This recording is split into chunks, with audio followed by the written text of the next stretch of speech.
Please subscribe.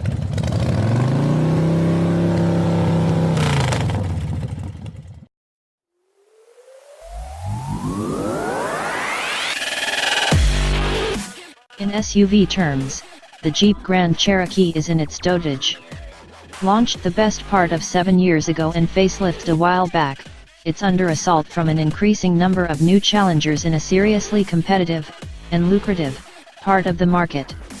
It faces an uphill battle to make it onto buyers' consideration lists, in fact, as high-spec SUVs continue to blur the lines between luxury and mainstream.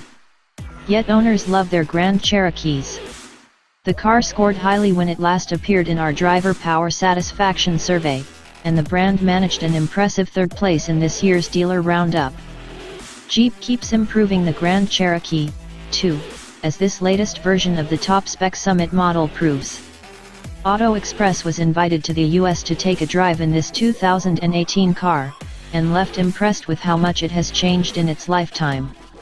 The Summit competes with some of the best models in this class for interior quality, tech, and refinement.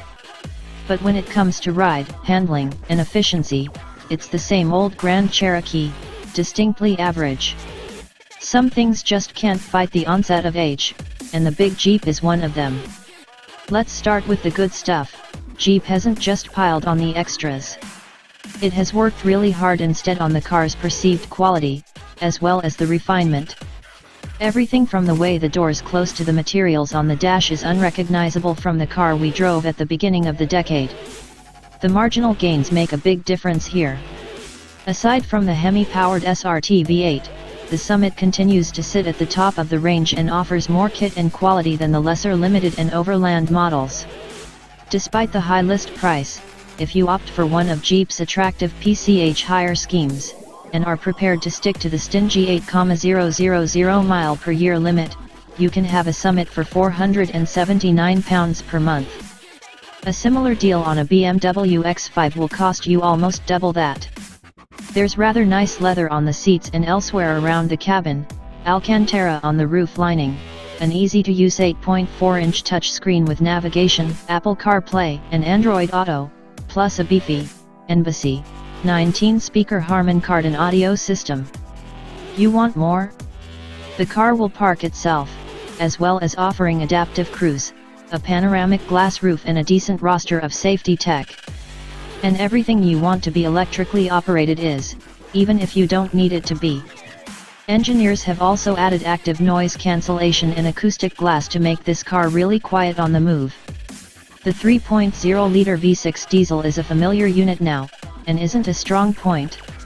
In our experience it can be quite vocal, so it's a good job there's that noise cancellation technology to keep the din to a minimum. It's actually quite quiet inside this new Summit model. By today's standards, the Grand Cherokee's 247 bhp and torque of 570 Nm are just about adequate, while the official 8.2 second 0 to 62 miles per hour time and claimed 40 mpg fuel economy fall into the same category. There's no 4-cylinder model and no hybrid, either, which shows the Jeep up against faster and more frugal rivals. The 8-speed auto gearbox isn't especially quick to respond, but take it easy and it slips happily between ratios. However, it's the chassis dynamics that really give away the car's age. The big 4x4's ride is best described as lumpy, even on our Grand Cherokee's standard air suspension, while the worst surfaces will still make you wince. This isn't likely to improve on roads back in the UK, either. There's a fair degree of body lean if you corner eagerly, although the slightly slack steering won't encourage you to do so. That's fine if you want to go off-road, and previous experience has told us this car will head far further than most over some pretty inhospitable terrain. But newer SUVs, such as the Range Rover Velar and Jaguar F-Pace, are more responsive and feel more wieldy on UK streets. That newly trimmed interior offers a decent amount of space for 5 people, with good luggage room, too, thanks to the huge 782-liter boot. Of course, the tailgate is electrically powered like everything else, although there's no 7-seat option. The rugged good looks of the Jeep Grand Cherokee have been enhanced by adding xenon headlamps, LED daytime running lights and a set of fancy 20-inch polished alloy wheels, but an Audi Q7 S-Line is still cheaper to buy with all this kit and more.